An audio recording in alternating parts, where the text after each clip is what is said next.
자, 독서 먼저 피시면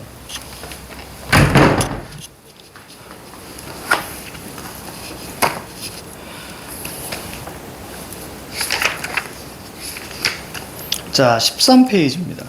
우리가 좀 진도를 좀 많이 나갔네. 자, 13페이지에서 거기 우리가 자, 시간들입니다. 자, 중요한 건 자, 화제를 찾는 게 아주 중요해. 자, 13페이지 시간들이니까 자, 요거 한번 풀어봅니다. 시작. 독서 13페이지 일치법.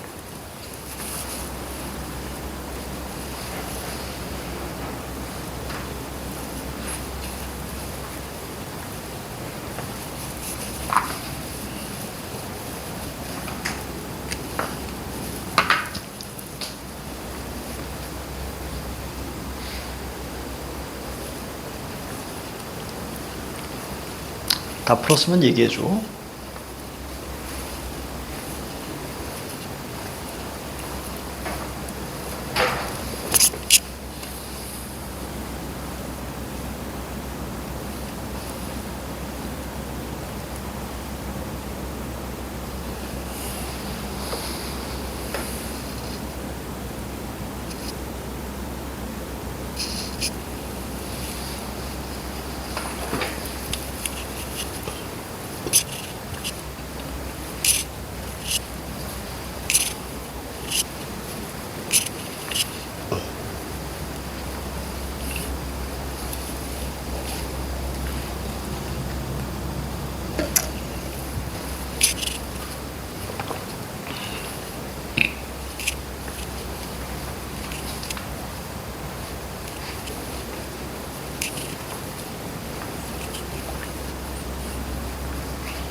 프로님, 자, 거기 보시면 자, 갑니다. 첫 번째 단락 볼게요. 자, 대부분의 사람들은 자연현상이나 사회현상에 대해서 인과관계가 존재한다고 생각한다. 인과관계 밑줄. 자, 그래서 다음 문장 보니까 뭘로 시작하니? 인과적 사고는 이렇게 시작하지. 인과적 사고는 동그라미, 화제입니다. 자, 원인이 있을 것, 거기다 밑줄 잡고요. 자, 이러한 맥락에서 힘 받아 넘겨서 자, 존 스튜어트 밀이 나옵니다. 자, 밀 동그라미. 자, 그래서 그는 원인을 찾아내는 방법을 제안했는데, 자, 그 원인을 찾아내는 몇 가지 방법, 동그라미, 이게 화제지. 자, 어떠하다 밑줄 치세요. 일치법과 차이법. 자, 그럼 이렇게 읽어야지. 첫 번째 단락의 마지막에 보니까 밀. 자, 무엇에 해당하는 것은 자, 원인을 찾는 방법이죠.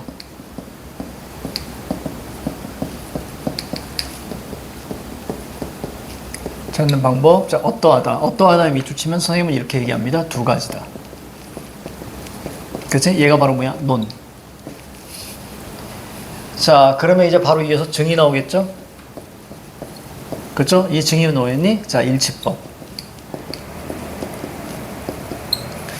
자, 그럼 좀 일치법. 자, 무엇이 보죠? 원인을 찾는 방법.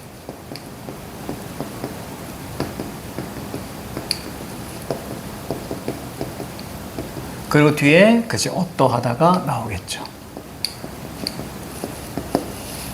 그렇죠? 이렇게 읽었으면 되게 잘 읽은 거예요. 그래서 두 번째 단락 볼게요. 자, 일치법 동그라미. 자, 끊어보자. 어떤 결과가 발생한 여러 경우들의 끊어. 자, 공통적으로 선행하는 요소를 찾아 끊어. 그렇지, 이게 원인이야. 자, 그리고 나서 자, 이것에 대한 뭐가 나와? 자, 사례가 나오지. 그러면 대응성을 보셔야 됩니다. 대응성. 자, 수학여행을 갔던 땡땡 고등학교의 학생 5명이 장염을 호소했다. 여기서 한번 끊어. 이게 바로 뭐니? 자, 어떤 결과가 발생한 여러 경우들이지. 자, 이 여러 경우들 몇 개? 5개가 있는 거야. 학생 5명이니까. 그치? 경우들에 보건 선생님이 이 학생들이 불어서 먹은 음식이 무엇인지 조사해 보았습니다. 그때 오른쪽 끝에 어떤 게 눈에 들어와야 돼? 공통적으로 먹은 유일한 음식이 돼지고기. 이거 밑줄 쳐야죠. 자, 이게 바로 뭐에 대응되니? 첫 번째 줄에 공통적으로 선행하는 요소지. 그렇지? 따라서 이거 그대로 간다면 1번 문제 봐봐. 기억에 따라 원인을 찾아낸 사례입니다. 자, 기억은 뭐죠? 자, 일치법이네요. 자, 기억에다 논이라고 써봐. 자, 사례니까 뭐가 되니? 증이라고 보셔야지.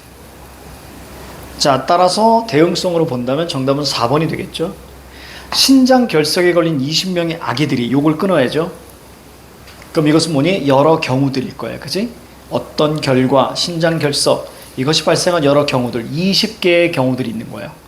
경우들에, 자, 뭘 찾아야 돼? 공통적으로 선행하는 요소를 잡아야지. 그게 바로 오른쪽에 어떤 단어가 눈에 들어오니? 유일한 공통 요소. 이게 눈에 들어올 거야. 그렇지? 그게 바로 분유라고 했으니까, 자, 일치하니까 정답은 4번입니다. 자, 14페이지 거기 보시면, 자, 입장의 차이를 잡는 게 되게 중요해요. 그래서, 자, 입장의 차이를 우리가 본다면, 자, 다른 거 다 떠나서 한번 볼게요. 자, 첫 번째 문장만 읽어봐. 나달락 첫 번째 문장만 읽어봐. 나달락 첫 번째 문장만.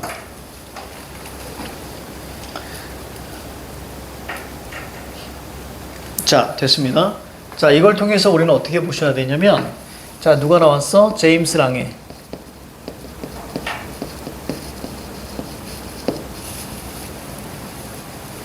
자, 제임스 랑에는 자, 뭐라고 이야기했냐면, 신체 반응 이후 정서가 나온대요.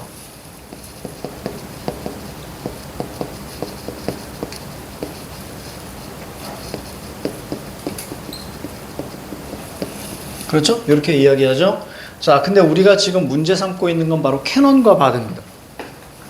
그러면 7번 보세요.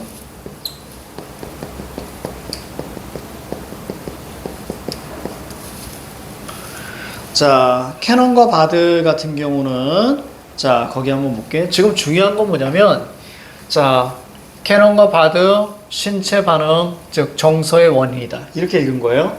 자, 그럼 캐논과 바드 뭐죠? 신체 반응. 이렇게 나와줘야 돼.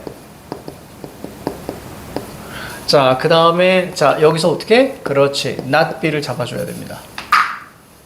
그러니까 신체 반응이 원인이고 정서가 결말, 이것은 아닐 것이다. 그치? 자, 그래서 몇 가지가 나오냐면, 자, 첫 번째 문장 나랑 같이 읽어볼게. 캐논과 바드, 동그라미 쳐봐.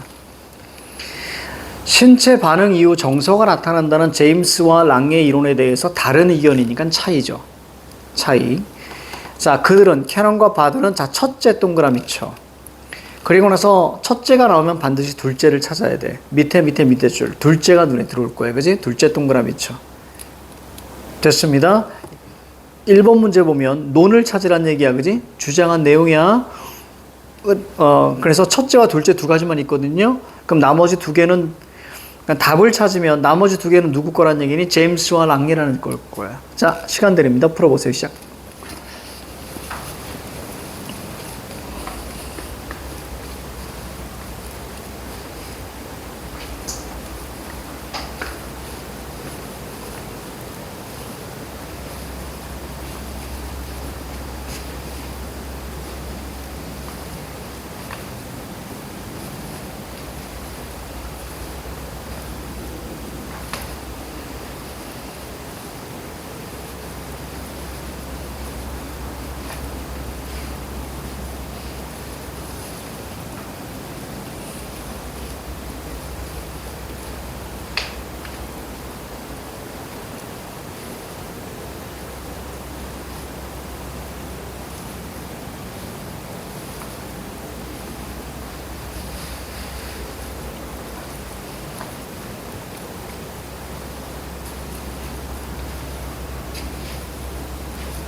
다 했니?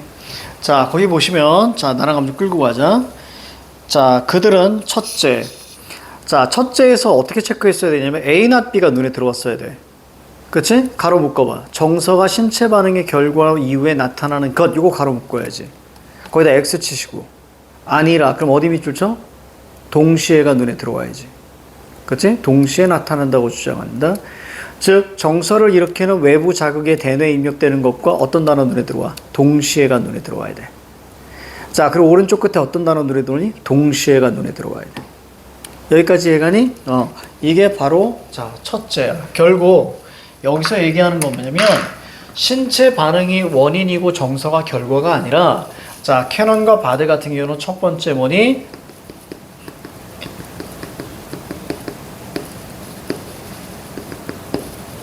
동시에. 그렇지. 요 얘기지.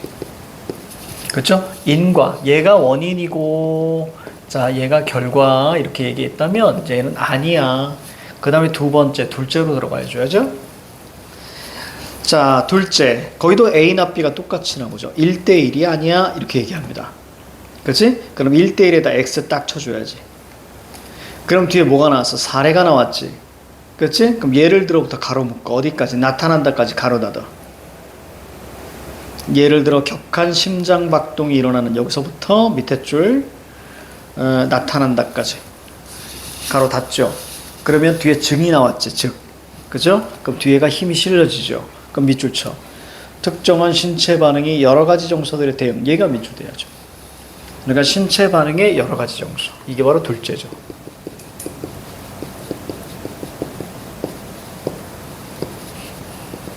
여러 가지. 그렇죠? 이렇게 읽었으면 퍼펙트하게 읽은 거죠. 자, 그래서 여기서 우리가 중요한 포인트는 뭐냐면, 자, 학자가 둘이 나오게 되면, 자, 요거에 대한 화제 기본으로 잡아주고, 그렇지? 그 다음에 여기에서 B와 납비의 관계. 됐습니까? 이렇게 끌고 가셔야죠. 자, 그러니까 1번 문제에 보니까 주장한 내용이잖아요. 자, 기억의 동시에가 눈에 들어와야 되고요. 리을의 여러 가지가 눈에 들어와야 됩니다. 그렇죠? 그래서 정답은 우리가 2번이 되겠지. 이때 3번과 4번 한번 볼게요. 니은과 디귿 볼게요. 니은 볼게요. 자율신경계의 반응은 정서 변화를 유발한다. 자율신경계가 뭔데요? 신체 반응, 그지? 자, 정서를 유발하는 거니까 자율신경계가 원인, 정서가 결과. 결국 누구 얘기야 이것은? 자, 바로 제임스와 랑예. 디귿 보니까 정서는 신체 반응의 결과. 무슨 얘기야? 신체 반응의 원인, 정서가 결과. 이 얘기죠? 이것도 바로 누구 얘기하는 거야? 자, 제임스와 랑예. 됐습니까? 그래서 입장의 차이를 잡아낼 수 있니? 자, 라고 자, 묻고 있는 겁니다. 자, 이제 예술로 넘어갑니다. 사실 예술 지문에 좀 여러 가지 그런 방법들이 있는데 과감하게 생략할게요. 과감하게 생략합니다. 왜냐면 우리가 사실 이런 것들을 우리가 고이저버 나빌레라 해서 많이 했어요. 많이 했기 때문에 자, 원리만 끌고 갈 거니까. 자, 16페이지 한번 볼게요. 16페이지. 자, 여기서는 우리가 수직 독해가 좀 중요해요. 그래서 첫 번째 단락을 잘 읽고 그 다음에 그 단락에 자, 어떤 같은 말 중심으로 쭉 우리가 끌고 가셔야 되거든요. 자, 우선 시간 드립니다. 자, 요거 조금 어려워요. 자, 풀어보자. 시작. 16페이지.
다 했어? 정답은 몇 번? 3번? 오, 잘했는데? 자, 가볼게. 자, 세미나 같이 끌고 가자. 자, 수직 독해가 되게 중요합니다. 수직 독해. 예술 지문의 많은 특징 중에 하나가 총 4가지의 특징이 있는데, 자, 그 중에 하나가 철저하게 우리는 자, 수직 독해를 우리가 보셔야 되는 게 좀 중요해요. 자, 그래서 무슨 얘기냐면, 자, 첫 문단이 좀 되게 중요한데,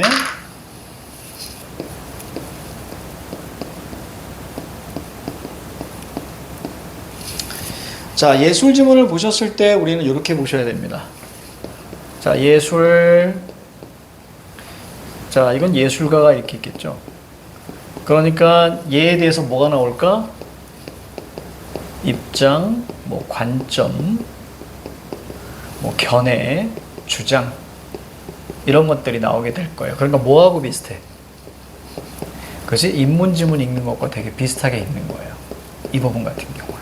그래서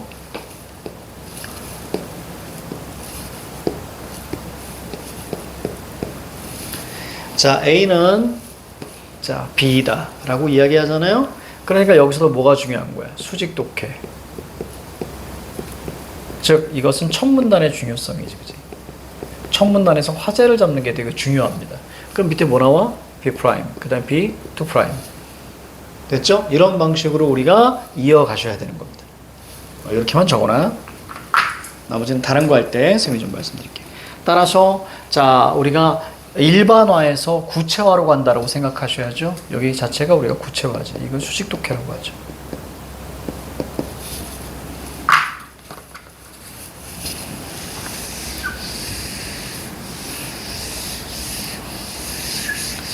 자, 그렇다면 자, 밑으로 하나하나 좀 한번 내려가 볼까나. 자, 20세기 미술의 특징은 자, 동그라미. 20세기 미술의 특징 동그라미. 자, 어떠하다의 밑줄쳐? 다원성 밑줄.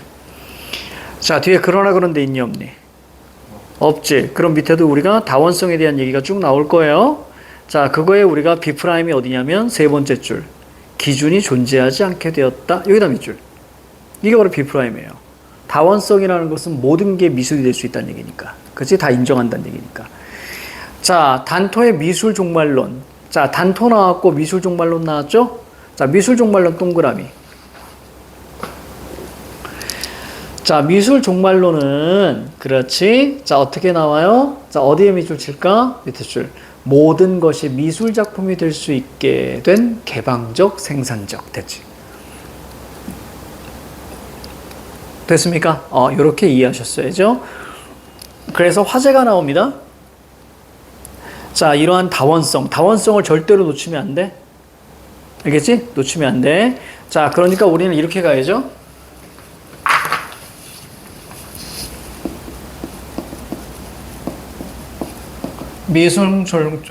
발음이 어려워. 미술 종말론. 그렇죠? 다원성은 어떠하다. 이렇게 끌고 가는 거죠. 그래서 그 어떠하다가 뭐냐면 모든 것이 미술 작품이 될 수 있는 거예요.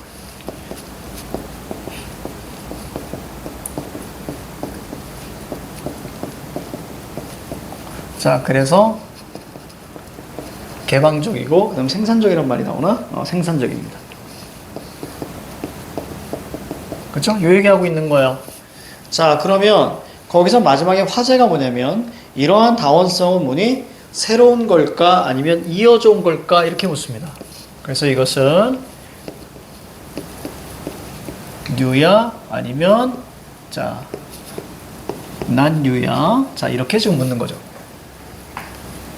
이해갑니까? 화제를 이렇게 묻는 거야. 뉴야 아니면 난 뉴야 이렇게 물어봅니다. 그럼 힘을 어디에 실어 보통? 그렇죠. 여기에 보통 힘을 실을 수밖에 없는 거야. 알겠죠? 자, 그렇게 읽어갑니다. 볼게요. 작품의 형식과 내용은 자, 예술가의 주체적 선택에 달려있다 는 관점에서만 본다면. 자, 볼게요. 자, 이것도 이렇게 읽을 거야. 예술 작품의 형식과 내용은 어떠하다? 그렇지. 주체적 선택이다. 예술가의 주체적 선택이다. 이렇게 읽어야죠. A는 B다. 이렇게 읽어줘야지. 자, 그럼 어떻게 해줘야? B' 찾아야지. 여기서 어떻게? 수직 독해로 가야죠. 구체화 시켜야지. 그러니까 얘가 B니까, 자, 여기 뭐가 나와야 돼? B'. 그 중심으로 가야지, 이제. 자, 그럼 가볼게요. 예술가의 주체적 선택. 밑줄 쳤니? 그치? 그게 뭐야? B' 찾아. 밑에 줄. 뭐가 보여? 화가의 서명 있는 게 들어와야 돼. 그치? 이게 주체적인 거. 화가의 서명 밑줄. 자, 이것을 뭐라고 해? 저작권 미술작고요. 그래서 뒤에 즉 미켈란젤로 사례 나오죠? 그래서 얘 주체적 선택, 화가 서명, 저작권 똑같은 말이 뭐죠? 자기만의 방식. 이거 밑줄쳐야죠. 그럼 이 단락은 끝인 거예요. 그 다음에 이것을 그대로 받았습니다. 형식의 이러한 자유화. 그치? 형식의 이러한 자유화는 자 어디로 가요? 내용의 자기중심화. 그럼 뒤에는 어떤 얘기 나와? 내용의 자기중심화가 나올 거야. 이때에 자 거기에 우리가 뭐가 나오니? 17세기 뭐 무슨 19세기 뭐 이런 얘기 쭉 나오죠. 20세기 이렇게 나오죠. 자 그럼 볼게요. 자 세 번째 단락에서 중요한 핵심은 어떤 거냐면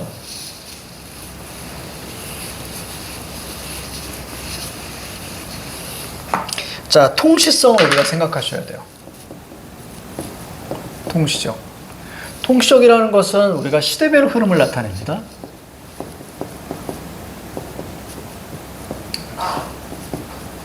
자, 그래서 뭐 무슨 중세, 뭐 근대, 현대 이렇게 간다든가, 자, 그 다음에 17, 18, 19, 20 이런 어떤 세기별로 나간다든가.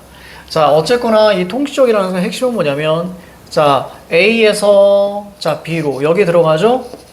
이건 변화에 초점을 맞춰야지. 이 변화라는 것은 철저하게 차이입니다. 그렇지? A에서 B로 간다는 것. 따라서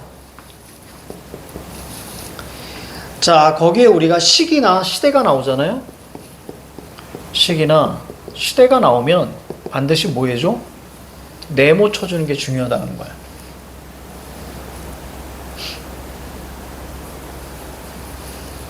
여기까지 적었어? 자 그럼 거기 한번 봅니다. 자 17세기 네모. 그럼 빨리 찾아. 밑에 19세기 네모. 그래 그렇지 20세기도 네모 쳐야지. 그럼 각각의 어떤 특징을 잡는다는 건 그의 변화 과정을 봐야 돼. 자 17세기 네모 칩니다. 이거 쳤죠? 자 어떻게 체크하겠니? 신 성인 X. A나 B가 나왔죠? 신 성인 X 잡고 어디 밑줄 쳐? 그렇지. 17세기는 친근한 일상이야. 이거 밑줄 잡아. 자 19세기 네모 쳤니? 자 네모 치고 어디 밑줄 쳐? 내면의 무한한 표출. 됐죠? 자 그 다음 20세기 갑니다. 자 20세기 미술은 자 밑줄 쳐. 예술적 주체성과 그 다음에 자율성의 발휘. 요거 밑줄 칩니다. 그래서 오른쪽에 일관된 흐름이라고 됐어. 그럼 일관된 흐름이니까 결국 무슨 얘기야? 새롭게 생겨난 것이 아니라 그렇지? Not you. 새로운 게 아니야. 쭉 이어져 온 거야. 여기에 초점을 맞추는 거죠. 그치? 그렇게 이해했어야 돼. 자, 그 다음 마지막 단락 갑니다. 그러나 단토 동그라미, 이러한 흐름, 어떤 흐름? 일관된 흐름. 뭐, 예술적 주체성과 자율성의 발휘. 그러니까 예술적 주체성이 몇 단락이야? 두 번째 단락이지. 자율성의 발휘가 뭐야? 세 번째 단락이지. 그렇지? 이 흐름과는 결정적으로 구분되는, 자, 밑줄 쳐. 20세기 만의 질적 차별성. 됐습니까? 그러니까 이렇게 하는 거야? 단토, 미술 종말론, 20세기 만의 질적 차별성. 됐습니까? 이렇게 읽었어야 되는 거야. 이전 시대까지는 자 미술과 미술 아닌 것의 구분은 무엇을 그리는가 또는 어떻게 그리는가의 문제. 즉 지각 가능한 전시적 요소. 여기다 밑줄 쳐야죠. 됐습니까? 지각 가능한 자 전시적 요소. 자 지금 칠판 봐. 절대로 놓쳐서는 안 되는 게 첫 번째 단락이야. 미술 종말론, 다원성, 모든 것이 미술 작품이 되는 개방과 생산적이야. 여기에서 우리가 자 20세기 말에 질적 차별성을 얘기하는 거야. 맞니? 얘를 절대로 놓치면 안 돼. 즉 다원성을 절대로 놓치면 안 되는 거야. 그 화제를 계속 끌고 가는 거니까. 자 그래서 옛날에는 뭐였다? 전시적 요소였다. 반면 이제 20세기 네모 쳐. 그러면 낮 전시적 요소 나와야 되잖아. 맞지? 그러니까 밑에 줄 뭐가 눈에 들어와? 작품에 자격을 부여하는 지적인 행위, 곧 작품 밖의 비전시적 요소. 동그라미 잡아줘야지. 그리고 마무리. 됐어요? 그러니까 1번의 정답이 3번이 되는 것은 뭐냐면, 미술을 정의하는 기준이 해체되어서 예술작품 생산이 정체가 아니라 뭐라 그랬니? 개방. 됐습니까? 생산적. 이렇게 우리가 판단할 줄 알아야 된다. 그래서 정답이 우리가 3번 이렇게 끌고 가는 거야. 흐름 이해가니? 자, 이렇게 했으면 아주 잘했어. 자, 넘어가.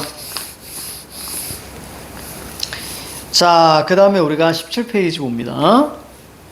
자, 윗글과 자 일치하는 것은 이렇게 물었어. 자, 이거 어떻게 풀어야 돼?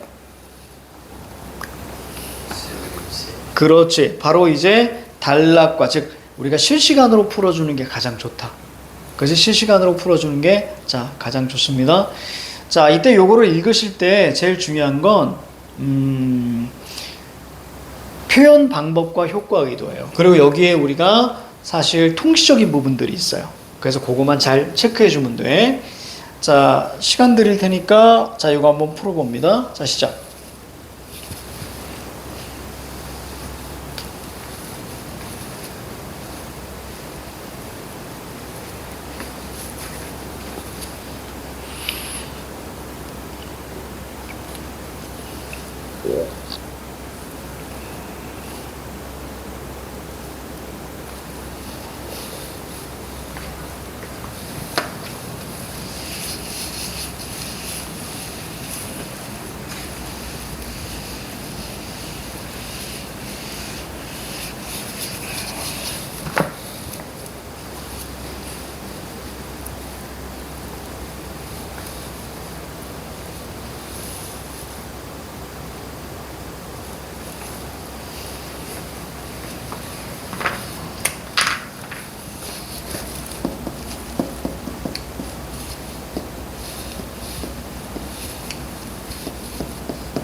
다 풀었니?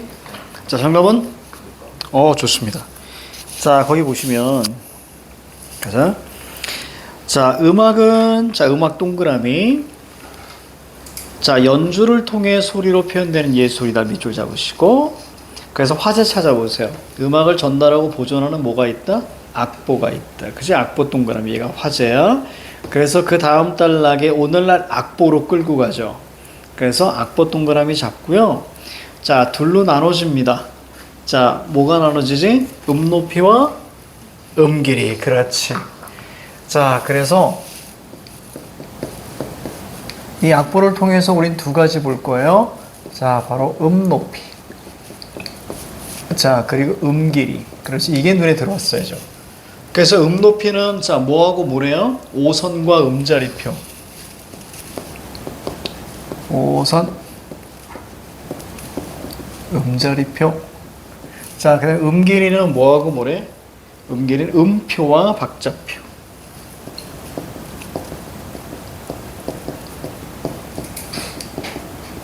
자, 이렇게 얘기한다. 자, 그럼 뭐부터 얘기해야 돼? 높이를 먼저 얘기하고 그 다음에 길이 얘기해야 되겠죠. 그렇지? 그래서 거기 보니까 세 번째 단락 보니까 세 번째 단락이 어떻게 돼 있어? 높이. 그 다음에 네 번째 단락에 길이, 다섯 번째 단락에 길이. 맞습니까? 이렇게 되어 있죠. 그러니까 세 번째 단락에서 높이에서 그 단락 자체에서 오선과 음자리표를 한 번에 얘기해 준다는 얘기야. 자, 그렇다면 세 번째 단락에서 자, 높이. 자, 갑니다. 얘 세모 한번 쳐봐. 자, 그런데 여기서 어떻게 읽었어야 돼? 통시로 읽었어야 되는 거야. 맞아? 그렇지? 그럼 9세기 네모 쳤어야 되고 11세기 네모 쳤어야 되고 14세기 네모 쳤어야 되는 거야. 맞니? 그대로 안 됐으면 우리가 성찰해야 돼. 자, 그럼 9세기. 자, 9세기 한번 볼게요.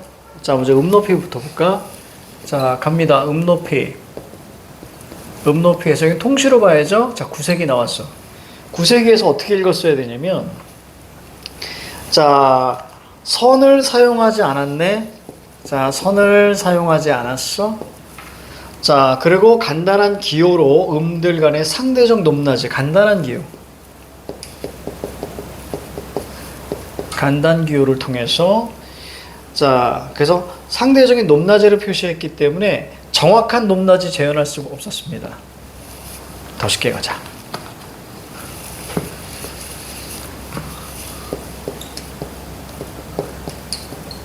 정확한, 자, 높낮이 재현이 불가합니다.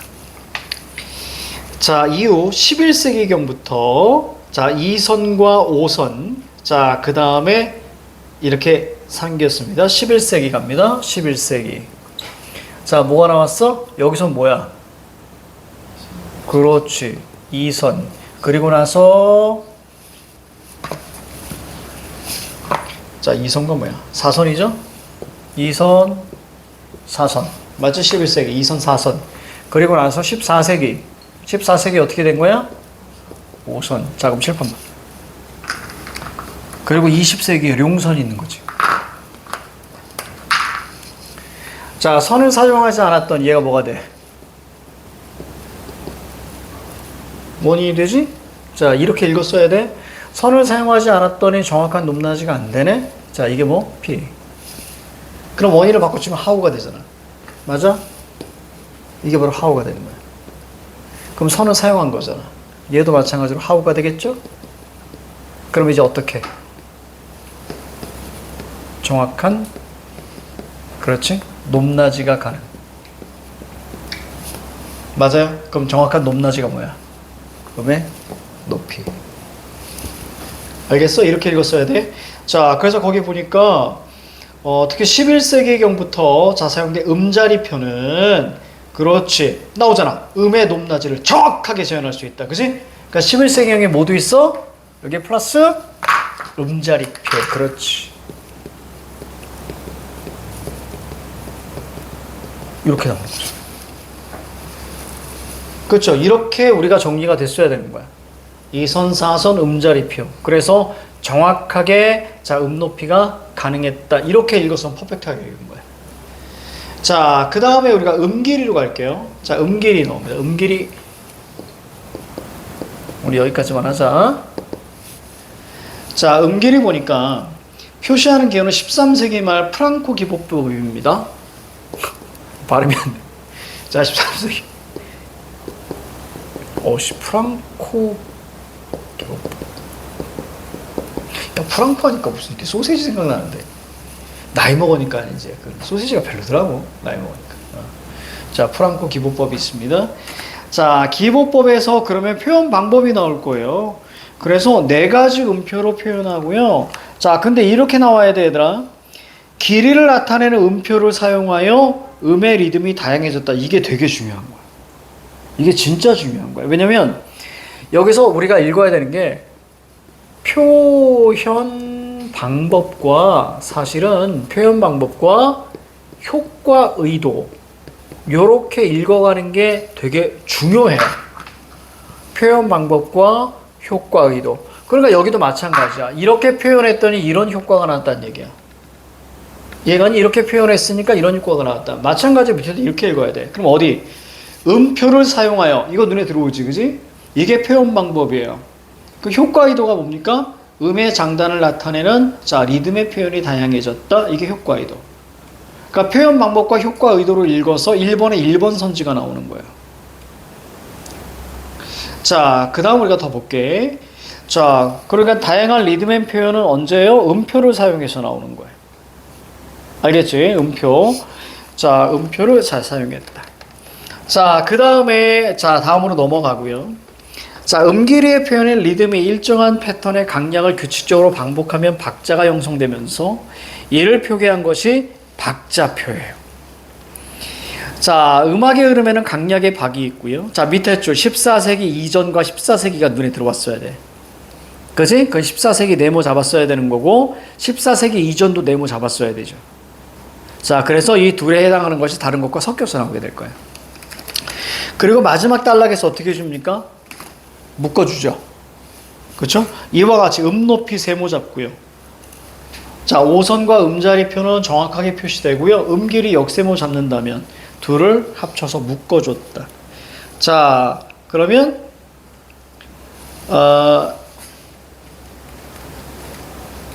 저기 어디야? 그렇죠. 자, 저기 보시면 우리가 윗글과 자 일치하는 것은 자, 고개 한번 보신다면 자, 일치하는 것은 자, 그거 한번 보도록 하겠습니다. 자, 1번 볼게요. 다양한 리듬의 표현. 이거 동그라미. 자, 그 다음에 거기에 보니까 자, 박을 표기한 후에 이거 동그라미. 자, 다양한 리듬 표현은 자, 리듬 표현은 13세기고요. 자, 우리가 박을 표기한 것은 14세기입니다. 맞지? 자, 그러니까 인과 바꿔치기 한 거예요. 그렇죠? 원인과 결과를 바꿔쳤고요.